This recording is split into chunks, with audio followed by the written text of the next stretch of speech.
Itong luto ng gulay. Napakulo muna ng biyerna ko yung babo. Kusang lalabas yung mantika niya guys. Ayan po natin siyang matutong pa ng konti. Tapos lagyan natin ng mantika. Tinakpan ko dun sa takip ng kaldero kasi tumatalab sa yung mantika. Haluin lang po natin.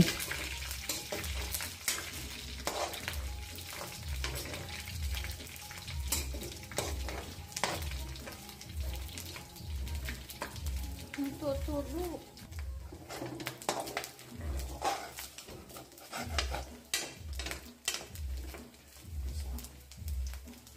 Pagkahalo po natin, lagay natin yung bawang at saka po yung sibuyas. Tapos i-set aside lang po yung baboy noon na tanggalin po.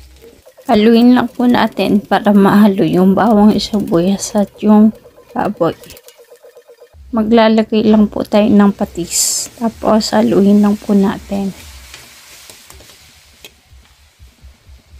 Ilalagay na po natin ang ating gulay. Tinakpan muna natin.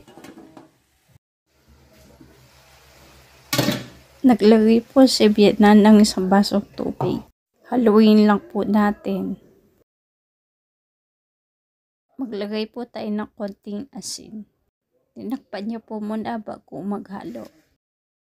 Yan guys, pinuksan niya po at hinalo ulit.